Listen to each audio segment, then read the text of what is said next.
भक्त यदि मुरलीधर के रूप में देखना चाहता है तो भगवान मुरलीधर बन जाते हैं। जैसा प्रेमी चाहता है भगवान भक्तों के अनुसार ही स्वरूप धारण करते हैं। श्री भीष्म पितामह जी ने ठाकुर जी से निवेदन किया कि प्रभु मेरे इष्ट चतुर्भुज हैं, तो मैं चाहता हूं कि आपका दर्शन चतुर्भुज रूप में ही हो। यद्यपि इस समय आप दो भुज बने हैं, लेकिन मेरे इष्ट की निष्ठा में मैंने जिस स्वरूप का ध्यान किया है वही स्वरूप मेरे समक्ष होना चाहिए, तो आप चतुर्भुज बन जाए। भगवान चतुर्भुज बन करके और मंद मंद मुस्कुराते हुए महात्मा भीष्म के सामने खड़े हो गए और भीष्म पितामह जी ठाकुर जी की बाकी झांकी का दर्शन करते हुए अपने जीवन का चरम लाभ प्राप्त कर रहे हैं। भगवान धर्मराज युधिष्ठिर को संकेत करते हैं कि युधिष्ठिर भरत वंश का दीपक बूझने वाला है। तुम्हारे भरत वंश का अनुभवी महापुरुष जाने वाला है। इस महापुरुष के जीवन का अनुभव ले लो। युधिष्ठिर जी महाराज भीष्म पितामह जी के सामने हाथ जोड़ करके आए हैं। हाथ जोड़ करके सामने खड़े हो गए। उस समय महात्मा भीष्म धर्मराज युधिष्ठिर को दिव्य उपदेश देते हैं। बहुत सुंदर उपदेश दिए हैं। दान धर्म का, राज धर्म का, मोक्ष धर्म का, स्त्री धर्म का, भगवत धर्म का, धर्म अर्थ काम मोक्ष, किसी उपदेश को उन्होंने विस्तार में दिया, किसी को संक्षेप में दिया। श्री महाभारत जी में बहुत सुंदर विस्तृत वर्णन है। उपदेश देने के बाद भीष्म पितामह जी भगवान की स्तुति करते हैं। भीष्मकृत स्तुति श्रीमद् भागवत में बहुत सुंदर स्तुति है और बड़े भावपूर्वक समर्पित भाव से महात्मा भीष्म पितामह ने स्तुति किया है। इतिमति रूप कल्पिता वितृष्णा भगवती सात्वत पुंगवे विभूनि स्वसुखमुपगते क्वचिद् विहर्तुं प्रकृतमुपेयुषि यद्भव प्रवाह। प्रभु सरकार, मेरे जाने का समय आ गया और मैंने अपनी बेटी का विवाह नहीं किया।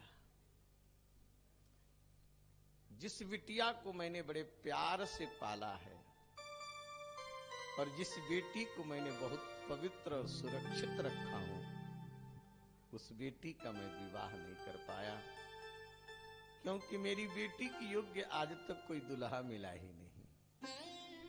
इसलिए मैंने ब्याह किया नहीं। ठाकुर जी मुस्कुराए। भगवान ने कहा कि महात्मा जी विवाह तो आपे का नहीं हुआ, फिर आपकी बेटी कहां से? भीष्म पितामह जी ने कहा कि प्रभु है मेरे पास में बेटी और बड़ी सुंदर बेटी है। मेरी बुद्धि ही मेरी बेटी, इति मति ही। ये मेरी बुद्धि मेरी बेटी है। ध्यान देना, हम आप सबको विचार करना चाहिए अपनी बुद्धि को किसके साथ गठजोड़ा करना है, हम अपनी बुद्धि को कहां लगाएं। संसार के लोग अपनी बुद्धि को संसार में लगाते हैं और शरणागत भक्त संत अपनी बुद्धि को भगवान के चरणों में लगाता है।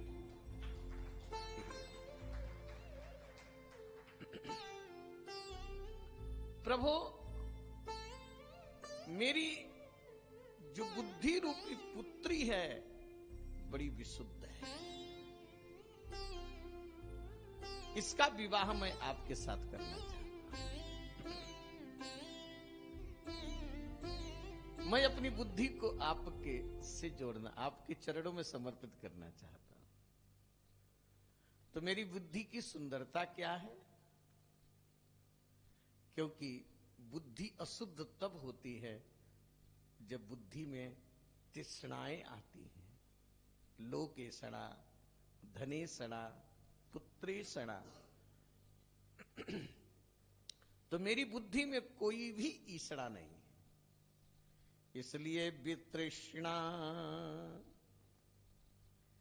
मेरी बुद्धि वितृष्णा है, इसलिए मेरी बुद्धि रूपी पुत्री परम विशुद्ध है। और मैं आपके साथ इस बुद्धि का संबंध जोड़ना चाहता हूं। ये कहते हुए भीष्म पितामह जी युद्ध क्षेत्र के समय का, जिस समय भगवान अर्जुन के सारथी बने हैं और भीष्म पितामह जी अर्जुन से युद्ध कर रहे हैं। ध्यान देना, बड़ी गंभीर बात है।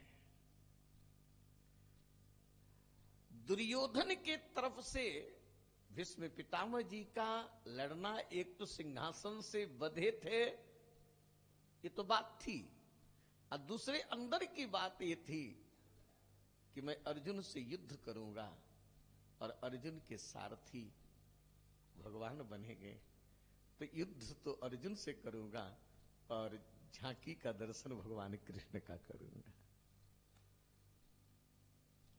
तो भगवान के दर्शन के लोभ को लेकर के श्री भीष्म पितामह जी अर्जुन से युद्ध कर रहे हैं। उस युद्ध के समय की बातों को याद कर रहे हैं। प्रभु, वो झांकी मेरे सामने है, आप अर्जुन के सारथी बने और अर्जुन के इशारे पर आप रथ को दौड़ाते। आपके काले काले सुंदर बाल, घुघराले बाल, सुंदर मुखाम्बोज, रथ को दौड़ाने से आपके श्री मुख पर पसीने की बूंदें आ जाती थी, और पसीने की बूंदें जब आपके सुंदर मुखाम्बोज पर आवे तो पसीने की बूंदें ऐसे चमके जैसे मोती चमके। घोड़ों की टाप से उड़ती हुई धूल आपके काले काले घुघराले बालों में पड़ जाए तो आपके काले घुघराले बाल ताम्र वर्ण के हो जाते थे। कभी कभी मन में आता था कि मैं आपसे कुछ कहूं, मैं अपने अंदर की बात कहूं, मैं अपने हृदय की बात आपसे कहूं, लेकिन मेरे पास में कोई संदेश देने वाला होता नहीं था, मेरे पास संदेशवाहक नहीं था। प्रभु, तो आपके पास संदेश भेजने के लिए मैं कभी आपको बाण का संदेश भेजता था, मेरे बाण कभी जाकर के आपको भी लग जाते, और उस बाणों का संदेश मैं देता था और देकर के कहता था, प्रभु अपने सखा को बचा लो, अपने अर्जुन को बचा लो। मैं अर्जुन को मारना नहीं चाहता, लेकिन यदि अर्जुन को बचाओगे नहीं तो अर्जुन मेरे बाण से बच भी नहीं पाएगा। मैं निर्दयी, कभी कभी मेरे तीखे बाण आपको भी लग जाते थे और मेरे बाणों को सरकार आप ऐसे सह देते थे जैसे प्रेम से कोई भक्त पुष्प चढ़ा, जैसे भक्त का पुष्प आप स्वीकार करते, वैसे मेरे तीखे बाणों को भी आप स्वीकार कर लेते। मैं अपने बल पर नहीं, आपके कृपा के बल पर, आपकी भक्ति के बल पर मैंने प्रतिज्ञा कर लिया, क्योंकि मैंने सुना कि आप प्रतिज्ञा किए हैं कि मैं एक बाप का होऊंगा तो रण क्षेत्र में अस्त्र ग्रहण नहीं करूंगा।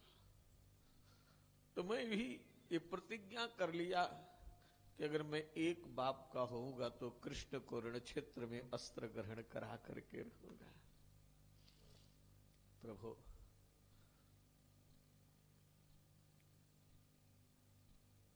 लेकिन स्वनिगम अपहाय मत प्रतिज्ञा, लेकिन आप अपनी प्रतिज्ञा को तोड़ दिए।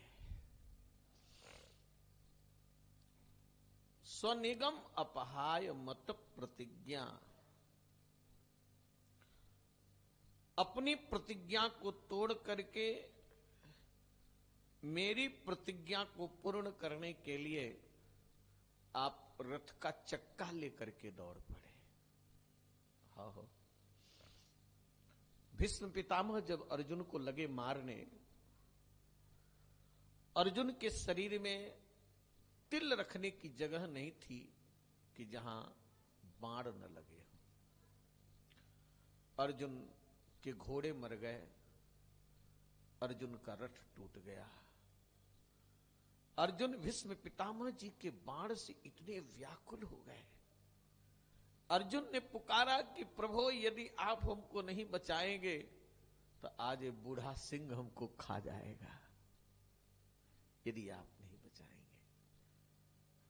यह सुनकर के भगवान रथ का चक्का लेकर के दौड़ पड़े।